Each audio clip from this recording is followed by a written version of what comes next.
circumstances, I think is going to see us through for the next decade in terms of the production of new knowledge. How are we doing in terms of funding? Better. This year there was a request from the administration for a 15% increase in funding for education research. That's an unprecedented request for a domestic increase in a time of war and austerity on the domestic side. I don't think Congress will give us all of it, but it's good that people are asking. We've had the Aspen Commission, which is an independent group set up to advise Congress with respect to the reauthorization of No Child Left Behind, and they recommended a doubling of the funding for education research, believing that it is ultimately foolhardy for Congress to pass legislation indicating that no child left behind is going to be left behind without simultaneously trying to establish a knowledge base that would allow that goal to be realized. We have tried to provide stability and predictability for the research enterprise. Thinking again in terms of the thought pattern of a labor economist, that decisions that people make about allocation of their time and effort have a significant degree of rationality built into them. And so if you are someone starting a career and have choices, and you look down one pathway and you find a high degree of uncertainty, if I write a good grant application, will it be funded? If it's funded, are there ways to get research done that is honored and appreciated on my campus and will generate promotion and tenure? If I do all this, is the work ultimately worthwhile? And when people find uncertainty, I think they tend to exercise choice in different areas. And so we've gone from a situation in the organization that preceded IS, OERI, in which anecdotally, I can tell you, I would be at a convention and someone would say, we're having a grant competition next week, could you review for us? You know, last minute, grabbing people at a convention, pulling them in, asking to do reviews, to a review system that is modeled after the NIH system, has extremely strong people, stable reviewers, some of whom are represented here this evening, where if you're interested in being funded for research, you can submit something with an expectation that it's going to get reviewed by experts, and if there are problems with your application, you can resubmit it, that the same people will look at it again, that the funding programs do not flip-flop from year to year, that you're going into an enterprise where there's a commitment to a long-term set of priorities that can see you through. And we think that kind of stability and predictability is important. We've also, so that and in other ways, in those ways and other ways, I think we've done a fair amount on the supply side. We've gone from 2001, in which the Office of Educational Research and Improvement had 62 active grants, incoherent in terms of priorities. You couldn't do a cognitive factor analysis of that portfolio and figure out what anybody was trying to accomplish. To a circumstance where we have 400 active grants. They're organized in 20 topics. We have an articulated goal for each of those topics. We annually measure our progress against those goals and reinvest and redirect as necessary to get those goals accomplished. In dealing with supply, as it has begun to rise, we've thought about the demand side of the equation too. So again, we don't want to produce a situation where people are supplying good work, but there's no one to use it. So we've looked for opportunities for creating supply-demand partnerships. Many of those, and the most valuable ones historically, have arisen spontaneously. There'll be a faculty member at a place like Kansas and special education will be interested in a topic, we'll work out a partnership with the state of Kansas or the Kansas City schools, and something will grow from that. But those are one-off, chaotic, can we do more? And while we're doing it, can we help the research community understand the real needs of the practice community? There's often quite a mismatch there. We have lots of things going. I'll mention two in particular. We have a partnership with the Council of the Great City Schools.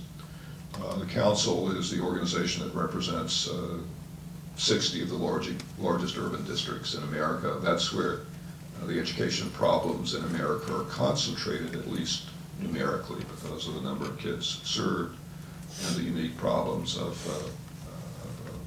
poverty and language that are concentrated in urban areas. And the question to the Council is, what should the research community be doing that will serve your needs? And if we're willing to do it, will you help us get it done? We've had one meeting, we have another one coming up in the next couple of weeks, and it's been very interesting to see what the problems are from the perspective of that particular constituency. Some of the problems they identify are predictable. We'd like to get achievement scores up. Others are more interesting in the sense that they represent policy perspectives that I believe are important in urban education contexts but have not been thoughtfully explored by the research community. I'll give you two examples. One is rigor. And so policy prescription du jour is that if we could only give urban kids exposure to more rigorous, demanding coursework and higher expectations, they would respond to that challenge, that kids drop out because so little is expected of them. So we need to do things like increase the number of AP courses for urban kids. We need to expose them to real mathematics earlier on. These seem very commonsensical ideas, but this may be just a gap in my own knowledge, but I can find no research that demonstrates that those ideas, if played out in the way that policy advocates suggest that they be played out, no evidence that this in fact increases achievement or stops kids from dropping out. One could at least conceptually imagine the other possibility, that kids drop out of school because they're unprepared for the work that's demanded of them already, and if you move it up several notches, you make the problem only worse. So the urban districts would actually like to know, if they increase the rigor of their coursework, will that help or hurt them? That seems to be a question that we as a research community ought to be addressing. Another example is the example of quality teaching. The rhetoric around teacher quality has, I think, moved in, for me, a conceptually appealing direction, and that's away from quality defined by credentials. Do you have a master's degree or not? Do you have 5 years teaching experience or not? To quality defined by effectiveness in producing changes in the classroom. What we don't know is what's the difference between effective and ineffective teachers. We now know with a high degree of replication that there are differences, and the differences are dramatic. And they're dramatic they're dramatic in the most important way in terms of their effects on children. So the difference between the effectiveness of a teacher in the top 25 percentile of teacher effectiveness and the lower 25th percentile is a difference of roughly a third of a year of instruction over the course of a year. And you magnify that over several years running, and you have effects that are large enough to eliminate achievement gaps and to produce the kind of equity we all want as outcomes. We don't know what the differences are between those two categories of teachers, or the whole dimension. We don't know how to select on effective teaching. We don't know what the effects are of placing teachers who are naturally effective in location A in location B. There's just a huge series of questions out there, and urban districts need to know the answers to those questions, because presently there is no lever that is longer in terms of its potential for changing education outcomes than the lever of teacher effectiveness. I think the problems that I'm talking about here are problems that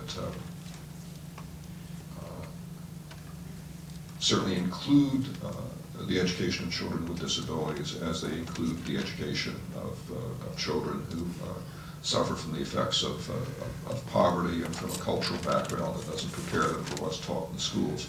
So I invite you as members of the research and practice community to think about these two problems in ways that they might be addressed in partnerships. The other thing we're doing is we've developed a partnership with the National Council of State Legislatures.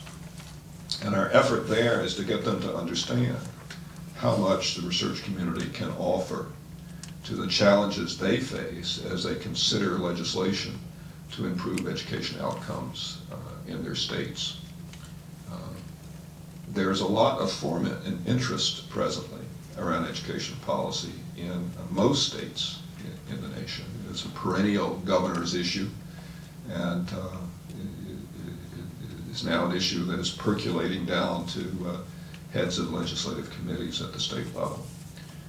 It's remarkable how much they don't know about those areas that we know something about, and how hungry they are for information that will help them formulate legislation that has a chance of affecting the goals that they're so interested in achieving. So what we have, to try to sum up, is a situation in which the nation, I believe, has come to understand that its continued ascendancy in the world of nations and the community of nations is going to depend more on educational productivity than has ever been the case, and a recognition that we face unique challenges in that regard. We're an early leader in investing in universal education and investing in post-secondary education. So we have, until fairly recently in our history as a nation, led the world in that regard. But we do not anymore. Poland, for example, produces far more university graduates than the United States, and I would add at substantially lower cost. There are a number of countries around the world who manage a high school graduation rate that puts us to shame. Our own on-time graduation rate is about 75%. There are many nations that achieve 90%. So we're in a situation where people understand the importance of education. They want to do something about it. There can be a demand for what we, on the supply side, can produce. But we need to commit to that, and we need to commit to it with the resources of the federal government and a desire at the level of productive faculty and students to do the kind of work that meets the needs of urban districts, that meets the needs of state legislatures, that does the work on the research side, that creates the appetite for more to come. I think we're going to be in a position 25 years from now of looking back to this period of time and thinking, oh, how quaint that was in terms of how we educated people, and how much it was based on intuition and based on historical patterns of delivering education that had not changed much over a 200-year period. And I think we'll see things quite different. I think that we will find that parents can drop their kids off at school on the first day of school 25 years from now with the reasonable expectation that the school system is good enough to get those children where they need to go, that the risk of failure because of the system itself is low indeed. We're not there now, we're not close to there, but I think we can get there, and my faith-based initiative is that it's the education research enterprise that will get us there. So I thank you very much for being part of that enterprise, both on the supply and the demand side, for taking the opportunity or taking your valuable time on a Monday evening, not the high entertainment evening of the week, to come out and spend a little time with me, and I hope it will not be another 27 years before I'm invited back. Thank you very much.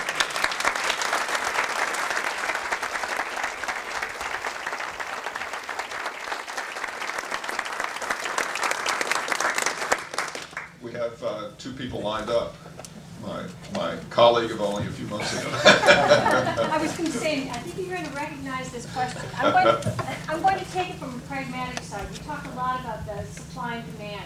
I think there's an incredible demand for educational research. And I'm going to take it back to when we reauthorized IDEA in 2004. It was based on research. And the issues and so forth that were put in there were based upon findings. And I'm going to talk about the alphabet soup that we always talk about. RTI, EIS, and HQT are all part of that. My question to you is, in terms of being ahead of the game, that law and NCLB, both together, need to be reauthorized. And what I want to know is, what's in the planning stages in terms of the research that will help us in terms of what should we reauthorize in that law, because what worked and what didn't work. And part of my question is, special ed research is separate from general ed, and yet very clearly these two systems were one system. And I know I'm kind of leading you into it, but what's the future in terms of where we're headed in terms of educational research? Well, thanks for the question. I mean, the reauthorization is much on my mind. I don't know when Congress will get it done, but it's involved in the Higher Education Act reauthorization. It's involved in No Child Left Behind. The reauthorization of my office is due next year, and IDEA comes shortly behind. I'm going to be a little bit off message here by saying that there's some sense in which, real sense I believe, in which Congress has substantially overestimated what we actually know as it has been prescriptive in legislation. In No Child Left Behind, the phrase scientifically based research appears 111 times. It's like too much salt on the tacos. I mean, they just couldn't stop putting it in. And I think one of the important conceptual connections between policy and research is that assertive policy requires very strong research. And in the absence of strong evidence, you need tentative policy. You need, if you will, to have a policy that sees itself as part of a learning process that allows the society to figure out what's working and not as it moves forward, rather than insisting that we know what works when we don't.